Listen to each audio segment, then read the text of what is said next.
Ladies and gentlemen, Philip Ittner joining us.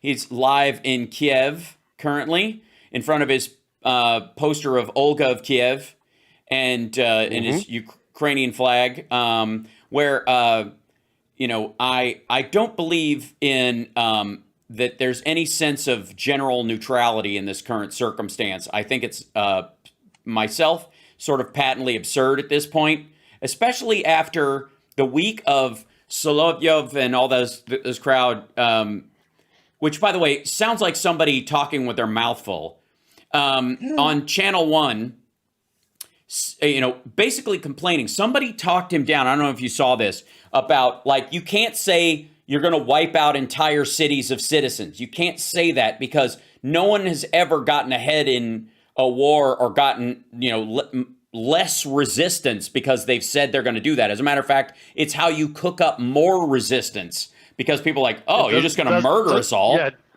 yeah, it doesn't leave us much choice. Right. Yeah, exactly. So I found it particularly galling, as you would, but apparently so did some of the folks on the Channel One over there as well. And it's it's getting worse all the time. For them, was it Putin met with a bunch of the moms of soldiers that he pretends to give a crap about? Yeah. Yeah. So Yeah, first of I all, want to how are talk you? And about that. catch I us want to up. talk. Yeah. Well, Yeah. I want to talk about that a little bit, but first things first. It's cold. Uh-huh. Winter has definitely set in. Heating is an issue. My apartment is running at about a quarter its normal heat because it's centralized heating within the entire building. Mm-hmm. Uh, so that is an issue. Mm-hmm. Power is a major issue, although I was lucky enough not to lose too much power. I woke up Mm-hmm. this morning without it, but the previous 2 days I was okay. Mm-hmm. Hmm. Pardon me. As you do. No, that's all right. um, anyhow, I lost power sometime over the evening because I woke up and I didn't have any. But they Mm-hmm. restored it about mid-afternoon, apparently because I was out shopping, getting provisions and candles and As you do, right? bottled water because I lost water this week. That was another major issue for about 2 days. Mm-hmm. Um, they are definitely having an effect on the infrastructure here. So Yeah. it's difficult. This is hard. This is Yeah. really really hard. I mean, I saw this week for the very first time in my entire life the main street in Kiev without a single. I took a photograph of it. I put it out on my Twitter feed. Um, Mm-hmm. Now Twitter's still around, so I'm still doing that. But Mm-hmm. put it out on Twitter. I've never seen anything like it. There was not a Right. single light on in any house. Right. There was a stop Wow. there was a stoplight, and there was a single really bright luminescent street lamp, Right. but everything else was in pitched darkness. Yeesh. I've been coming here 21 years, never Mm-hmm. seen anything like it. It would be Right. comparable to a city the size, a main drag the size of, oh, I Mm-hmm. don't know, Melrose in Los Angeles. Minneapolis. Yeah. Right. Or Oh, yeah. okay, sure, yeah, but a Yeah. major, Mm-hmm. thoroughfare, Mm-hmm. completely devoid of light. Never seen anything like it. It was Right. spooky. Um, so that's how I'm doing. That's my experience. But I wanted to Sure. talk about this thing that Putin did with the women, the Yeah. mothers and wives, and mostly mothers. It's my understanding, if not all, Yeah. of those who lost their lives fighting in Ukraine. And I have some context to put this in because Okay. I was a CBS radio correspondent in Moscow when the nuclear submarine, the Kursk, went down and sank in the coast of Murmansk. And I Mm-hmm. was in Murmansk when Putin came, and it was a very early period in his presidency, and he came to Murmansk, and he went to a little church, thinking that he Right. could do what he did with these women around the table, and that people would rally around. We could all kind of like, I'm the great leader and I will solve it all. But what he got was people furious at him. And it's burnt into my mind, these images of him on national television, live on national television, because he just walked into the church. Right. And people screaming in his face about how bungled it was, the attempt to rescue the sailors on the Kursk. And his look of shock, because as an FSB guy, a former KGB guy, he'd never had to deal with somebody who actually, really got up in his face. And he was really, really shocked. And for the rest of his presidency, the last 20 years, I can't think of a time when he is not, where he has repeated that, where it wasn't highly, highly controlled. And that's what happened with these women. And not to say that these women were used. I've seen a lot of criticism of people saying, oh, these poor women who are being used as a photo op. I would be more than willing to bet that these are true believers, that these are women who I think the only way they were allowed. Yeah. Yeah. Right. Yeah. They were vetted, double vetted, so that they were true believers, that they were right in there, and that sacrificing their son for the motherland, for the Rodina is what they call it, that they were okay with that, that they were willing to make that sacrifice. Otherwise, it wouldn't have happened, because he learned his lesson at that little church in Murmansk. He was terrified. He was absolutely terrified, and he's never repeated it, and he didn't repeat it there. Mm-hmm. So, it's all controlled. It's all a bit of show, but at the same time, he's not acknowledging the real mothers and wives who are not going to take this much longer. I mean, they stopped the first Chechen war. They were the most vocal opposition to the second Chechen war, and I have a very strong feeling that the longer this goes on, and I'm surprised it hasn't really happened in full force yet, but I think it will. These women are gonna take to the streets, and it's not gonna be a bunch of women sitting around a table, listening to Vladimir Putin try and commiserate. I feel your pain. That ain't gonna happen. That ain't gonna happen. So that was a fascinating thing, and people who watch it and are aware of it should know that that's a minority, but there are people there who are still very much true believers.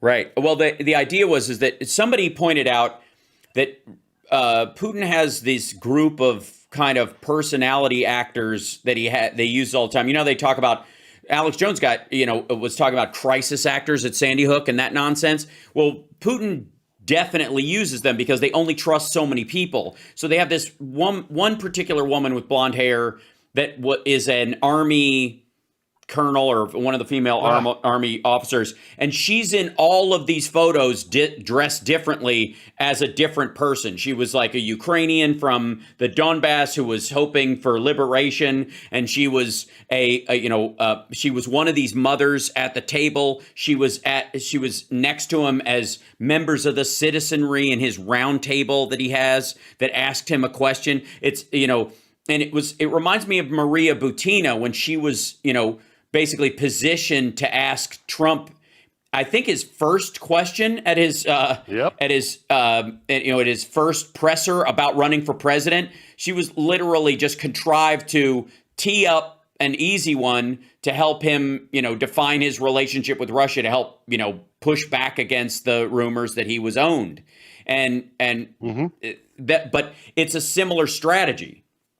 So I don't doubt that they're true believers. I would argue there's a very strong chance some of them don't even have kids in the Donbass, or God forbid, they're, Wagner Group soldiers who are the ones who are surviving. They're the mothers of those guys, not the people who are being conscripted.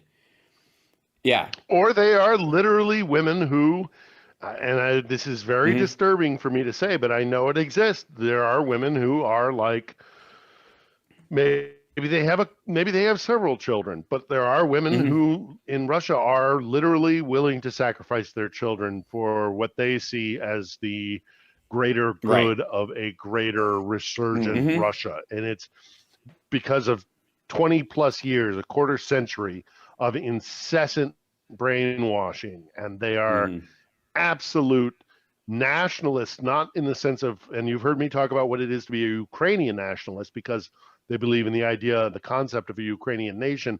No, this is the ugly side of nationalism. This is the Russia is a perfect country. Russia is the great country. It is the unique on the planet country that should be dominant. And I am so patriotic in my mind that I am willing to sacrifice my child. It's a sickness.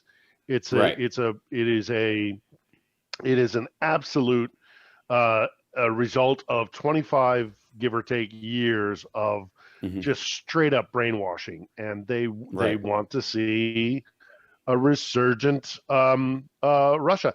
I saw some. How much time do we have? I got to tell you. Well, Chicago. I was going to ask because of our technical issues earlier, we kind of did an extra break. So if it's okay with Chicago, we'll just ride through straight to the half hour. If that works with you guys. It's a relatively quick one. Quick one. So there was an ad apparently that went out this week in Russia for a chicken restaurant, and it was shot for shot the famous Gorbachev Pizza Hut commercial, which aired in the West. Yes, in America, we did a commercial with Gorbachev where somebody comes out of the snow on Red Square and they go in, they sit down in a Pizza Hut, and it's like 1997, 1999, something like that, when Gorbachev is already very controversial figure, and they're like, because of Gorbachev we have instability, because of Gorbachev we have no law, because of Gorbachev we have no financial stability. And then somebody says, because of Gorbachev, we have freedom. And then, of course, because of Gorbachev, we have pizza. Yay. Right. Yeah, right. Insane.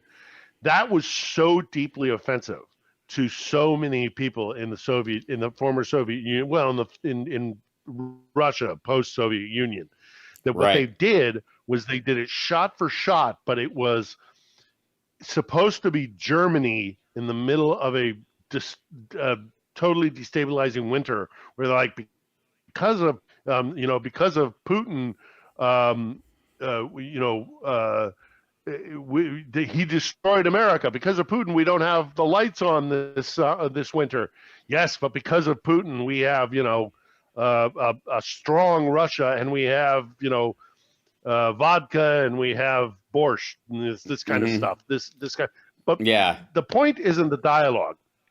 The point is that they did it shot for shot to go with the Pizza Hut commercial, because they are speaking to an audience. And this is a private company, so I'm not saying the Russian government did this. Sure. But the reason I bring it up is because it speaks to an audience that comes from a period where they remember how humiliating it was to watch the Soviet Union deteriorate right before their eyes. And they are so desperate for a resurgent Russia to basically be the dominating force in whatever it is, whatever situation is, international relations or this war or whatever conflict. But it gives you an insight into the mentality, and I don't think we can dismiss that so lightly. And whenever we start talking about peace in this country, we're going to have to recognize that a second humiliating event like the fall of the Soviet Union and a utterly embarrassing defeat in Ukraine is going to drive these people nuts, and it will be a wound if we do not handle this properly, that they will carry on and probably try and repeat in another 20 or 30 years' time. So this is a very delicate period of time. Well, I think not that there there is is apologizing for Russia, but that's their mentality. That's their mentality. Well, you've also got to be aware of the other ramifications after something, the traumatic aspect of it, and that's what the Marshall Plan was for. It's one of the best arguments like you hear about, like, America as an imperial force from certain groups around the country and the world that kind of crap on America as being this imperialist force throughout. Well, if we were.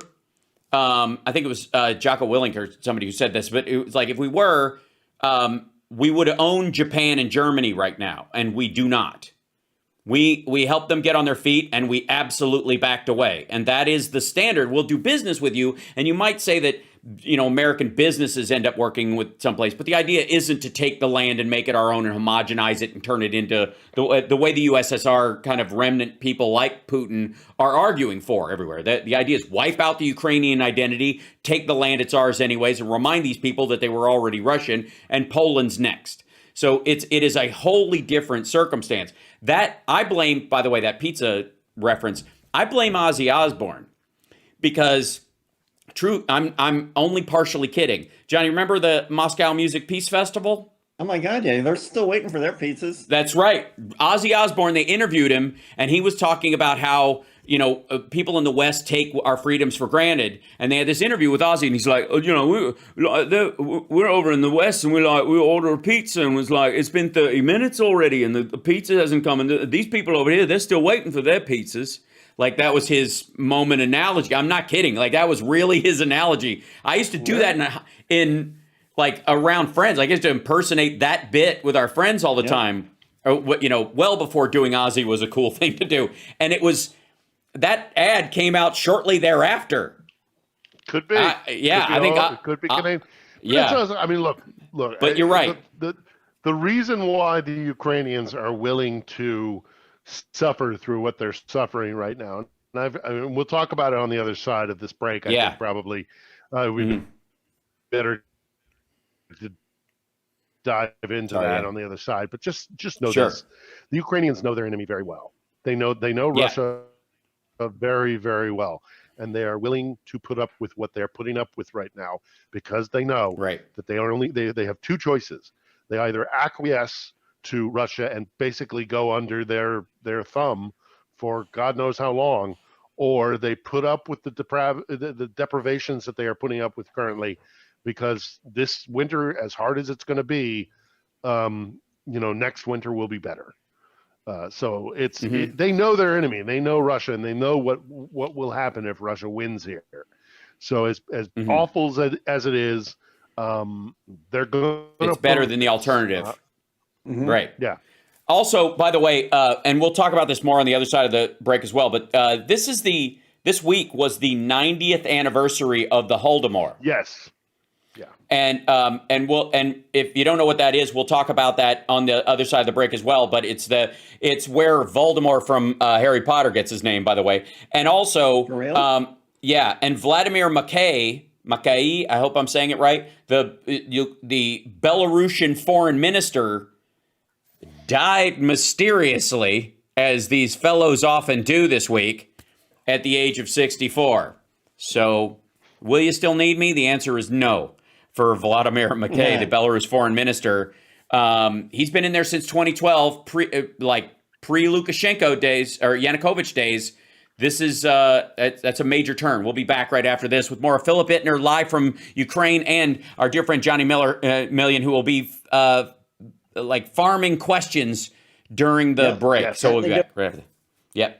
Couple of data points before we get into our conversation and some of our questions.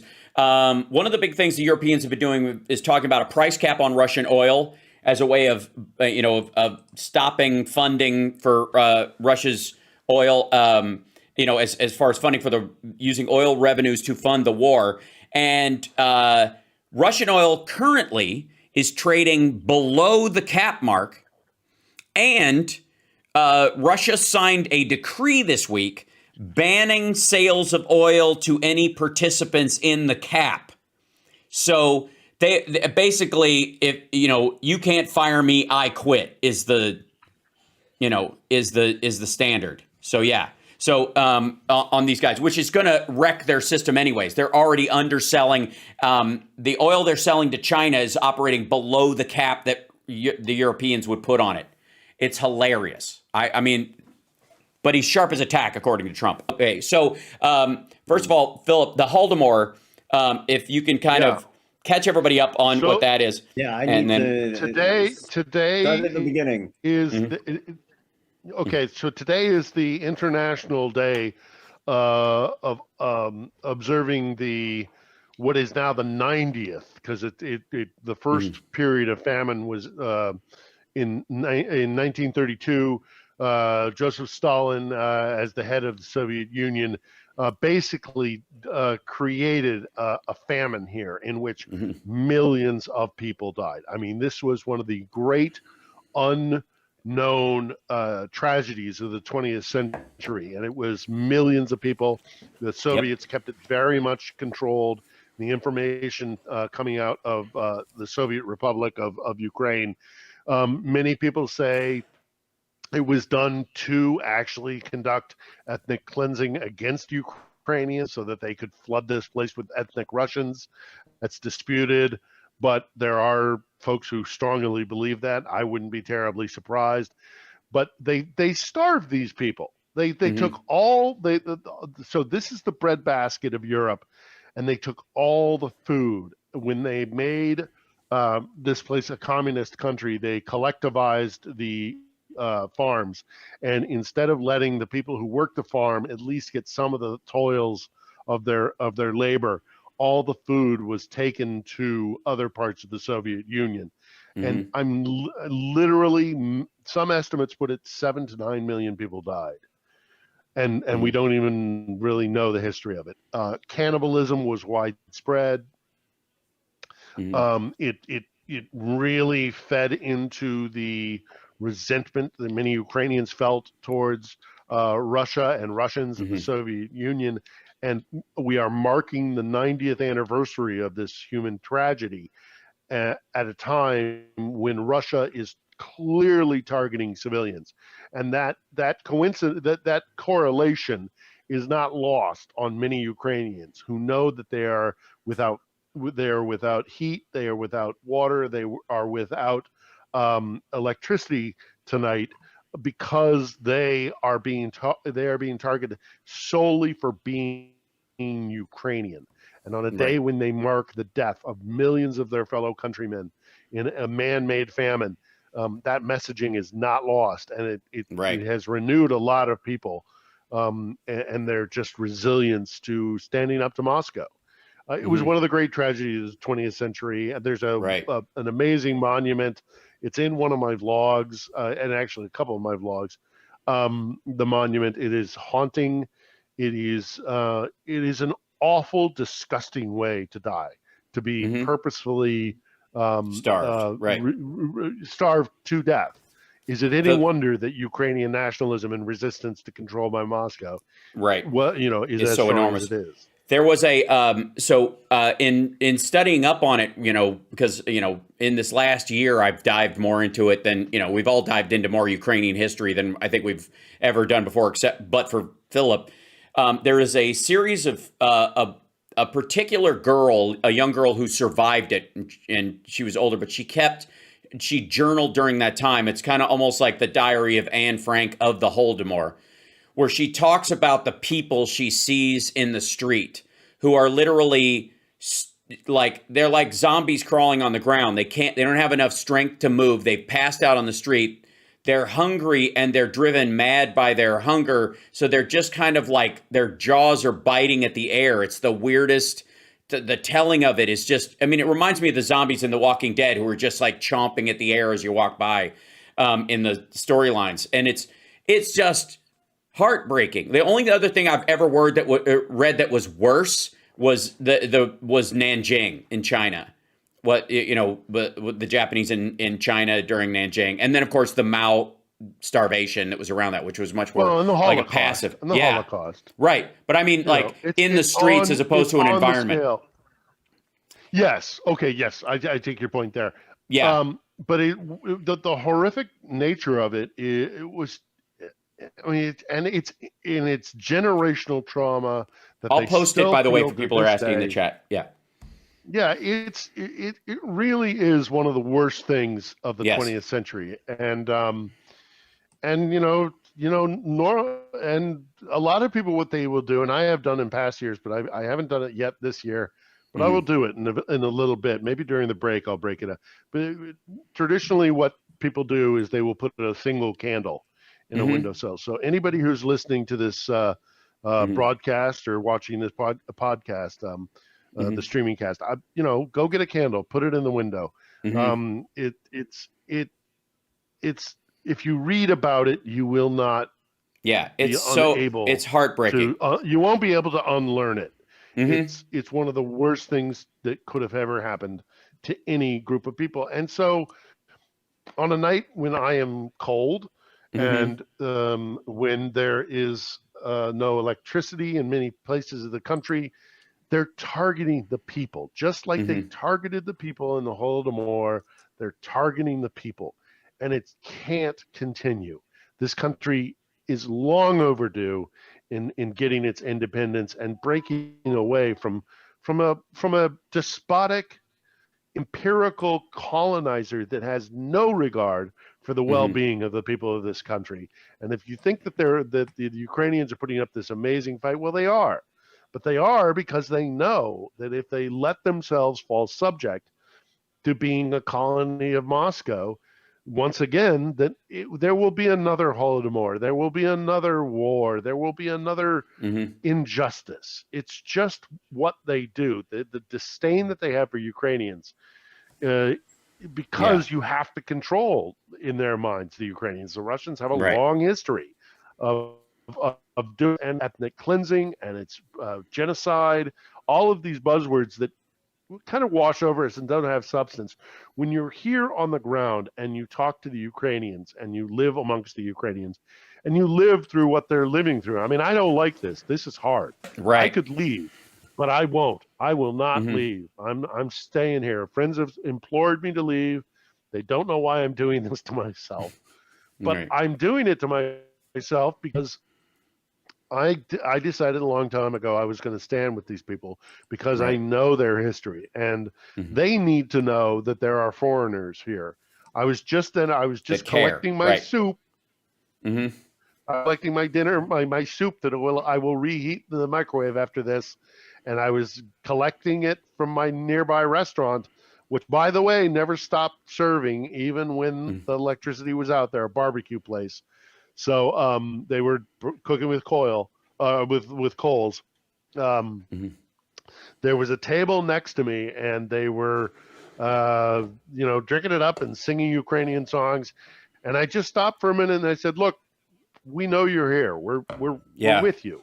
And I think it means a lot to them. Mm-hmm. And maybe I'm overstating my own worth, but it's important that we do not let the Ukrainians fall in behind some sort of veiled control by Moscow, like it Mm-hmm. happened in the Holodomor, like the Yeah. 2014 Maidan revolution that kind of went on to the first, it was moved from the front pages to the sixth pages, and then it Mm-hmm. wasn't even in the press. But we always knew that this war was coming, and I just refuse to let Moscow Mm-hmm. do what it Yeah. normally does to Ukraine.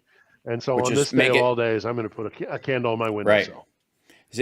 I will do that myself after the broadcast and post a picture of it. I would love if anybody who follows me on any of the socials to do the same. And totally makes sense. We have questions. I do want to bring up one other thing before we get to those, which is Russia's apparently launching hollow nuclear missiles at Ukraine, Mm-hmm. simply using them for their crash potential. Like they don't have their nuclear systems inside of them. They are just rockets full of fuel smashing into things.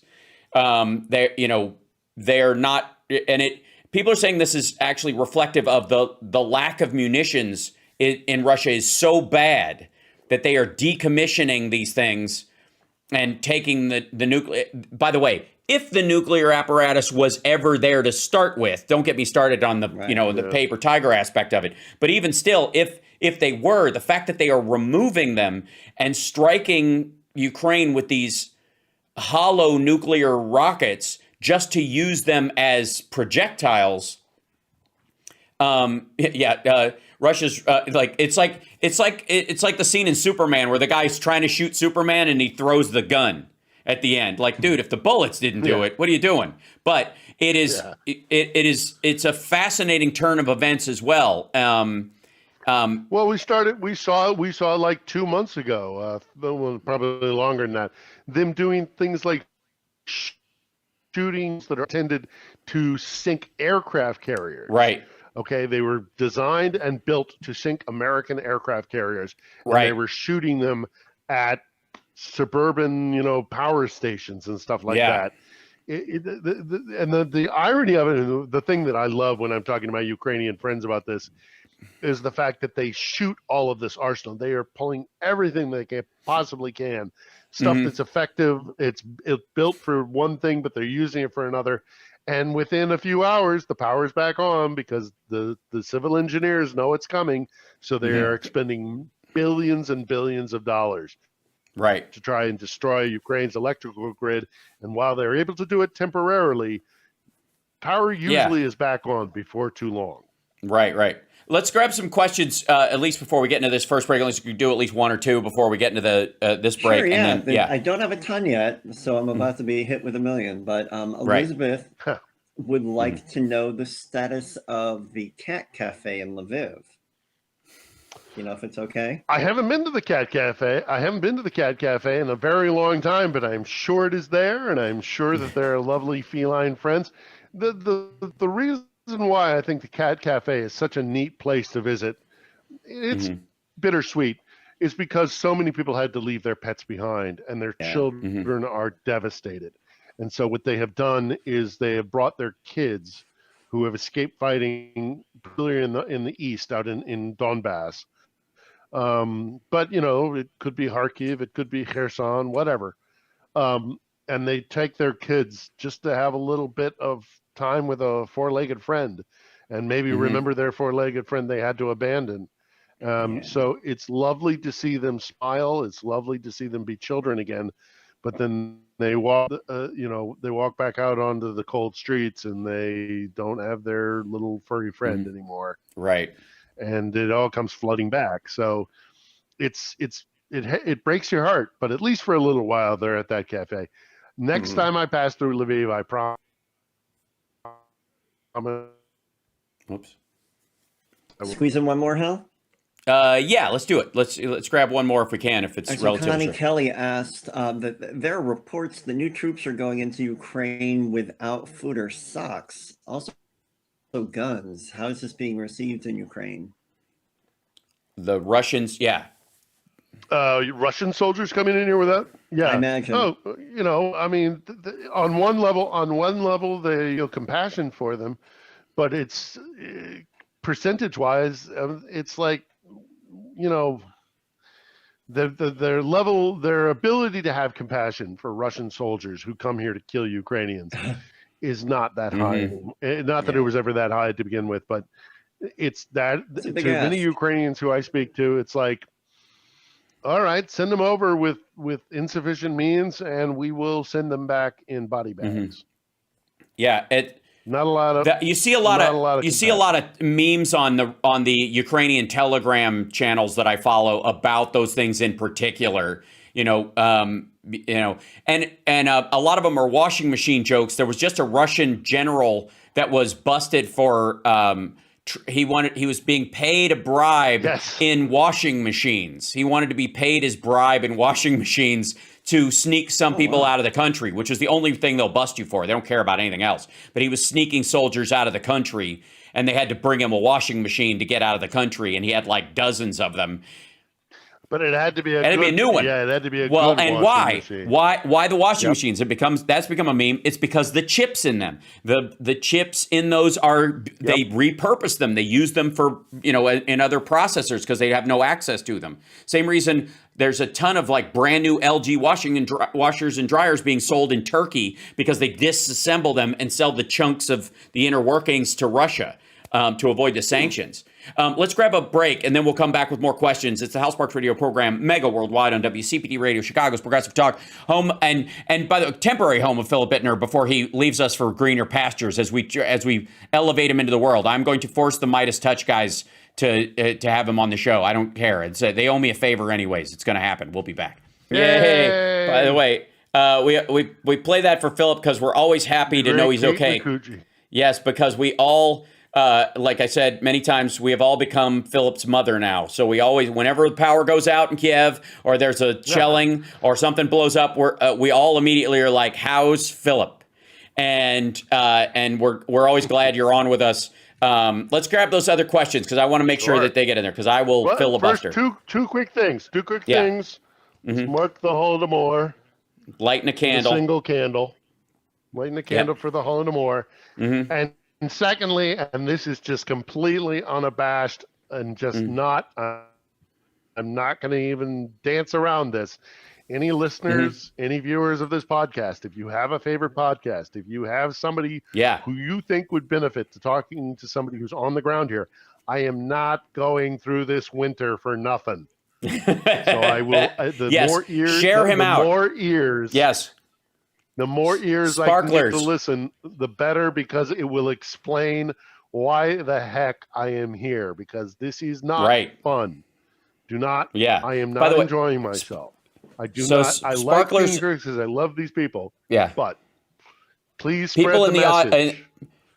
People in the audience know that I don't ask much and I don't ask often, but I will ask them to, if they listen to a radio show or a podcast, share Philip's Twitter handle and his YouTube channel with people and give them that boost. Bug people that you like have this guy on. It'll work. They'll unabashed. Shotgun attempt. I am not doing this. I'm Understood. not going through this, and I know that sounds like I'm whining, but it's also because let's keep this on the front pages. Yeah, you need the message to get out. Let's keep this on the radar. And I'm not offended at all at being described as nothing. I'm not offended at all as being described as nothing. I understand, but no, I'm kidding. So let's grab some other questions. You know sure, that's not true.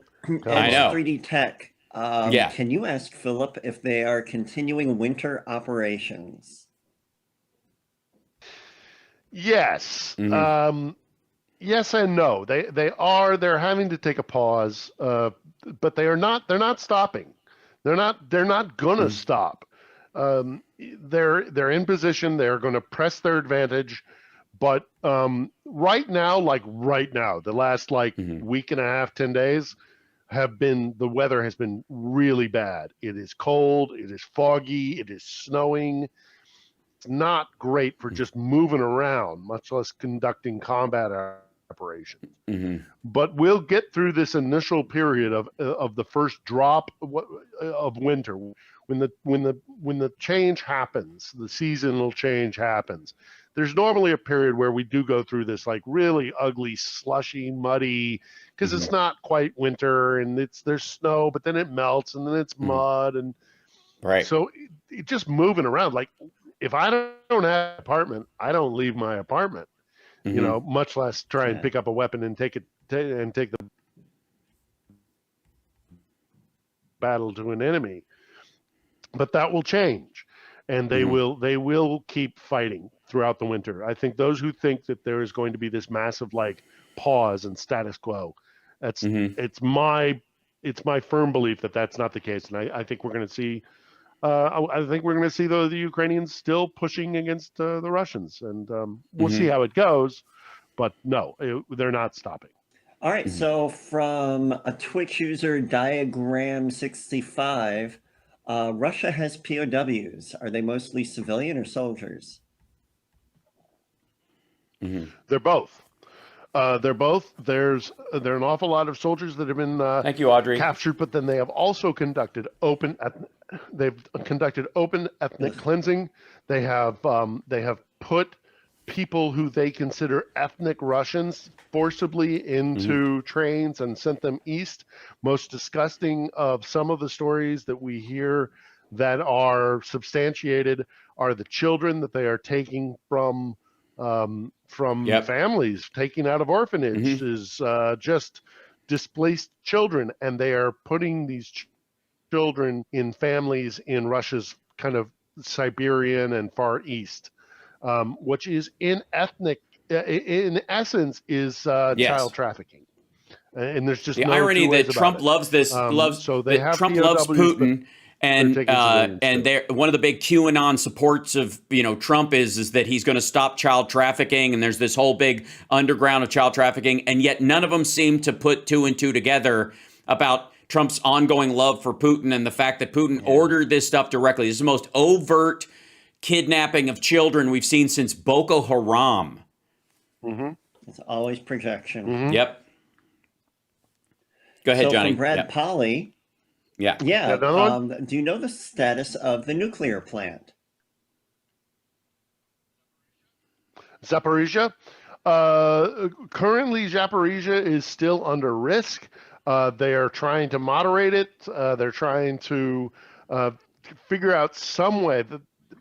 The big plan that a lot of people want to see happen is for this fall back under Ukrainian civil administration, and not directly controlled by Russia. The International Atomic Energy Agency, the IAEA, sent a crew in there. They were not particularly happy with what they saw. The concern is that if you leave it in Russian hands, that either they will not be responsible with it because they are dealing with an unfamiliar plant, or that they will purposefully hold it over everybody's heads as a negotiating tool. So, but right now, it's my understanding that that it is still operational, but there are very grave concerns about just the sheer capability of the Russians. So we continue to be very deeply concerned about Zaporizhia. Rightly so. Yeah. The Russians, by the way, be. just transferred. They had another prisoner transfer with Ukraine. 98 Ukrainian soldiers were returned. Some of them had been from Snake Island, but others were from Chernobyl, interestingly enough. They'd been held since the seizing of Chernobyl. And there's still Zaporizhia guys that are being held, the guards and soldiers that were protecting the plant that they didn't think were all on board with the Russian takeover. They took those guys over there as well, prisoner early on. So they have yet to be exchanged. So, yeah. Anyways, next one, Johnny. We got a couple minutes left. There's a quick one. We get this every now and then. Do you have like a Venmo or Cash App that people can just directly assist to? I don't really need one. I appreciate the sentiment.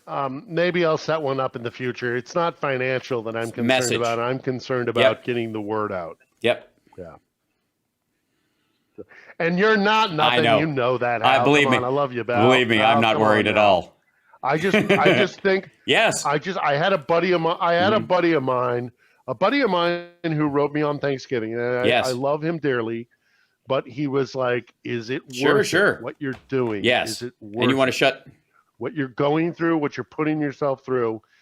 Is it worth it?" And so because I love him, and we have these exchanges of ideas, and he didn't do it out of malice. He genuinely was like, are you achieving anything? Right. Are you doing something? Are you going through this for a reason? And it made me redouble my efforts in trying to expand my audience. So it is not a slight on you, dear Hal. It is simply that this is not enjoyable for me, and if I'm going to go through this and stand with the Ukrainian people, I want as many American ears and international ears hearing what I have to say. Yeah, I agree. So, and the order stands, sparklers. I'm serious. You guys have shows you listen to. Let's crisscross that world. Also, we got 2 minutes left, so let's grab another question. Otherwise, I will again. I got one more here. Yeah. From Chuck Cronin over on Twitch, I believe. Question for Phil: do we know if there's a resolution in the works to get ATACMS to the Ukraine, the ATA CMS? Yes, there are. We've talked about them in the past. These are missiles that are shot from the HIMARS system, but they have a longer range. And there is an effort to get them. Can we call them ATACMS? Because that's great. I hate that, but yes, we can call them ATACMS because that's what everybody calls them. ATACMS. I prefer the acronym. Fine, ATACMS. I give up. I surrender. ATACMS. Yes, there's an effort to get, but there's also now an effort to get actual Patriot systems because the more that they try to inflict damage on the energy sector and the infrastructure here, there is a growing concern. It's a war crime, and there is a growing effort to get Patriot missile systems in here to keep the skies safe. Yes, And the empty nukes that they're sending over there gives another reason to have Patriot systems over there in case they decide to fill one up. It's totally important. So we're out of time. Thank you so much, Philip. We will spread the word. Thanks, Thank you, Johnny everyone. Million. Love you guys. Thank All you, right. Chicago. Thank you, chat room. Happy late Thanksgiving. Happy Yes. late Thanksgiving, and thank you, Chicago, and thank you for Peace. everybody listening. I'm sorry, I'm not whining. I'm just No. Let's try got and meaning. get Let's this do it. out there, please, folks. Agreed. Let's talk to as many. I'll talk to anybody. Yep. I'll talk Push it to anybody the out front. there. Push it to the front, people. We'll be back next Thanks, week. guys.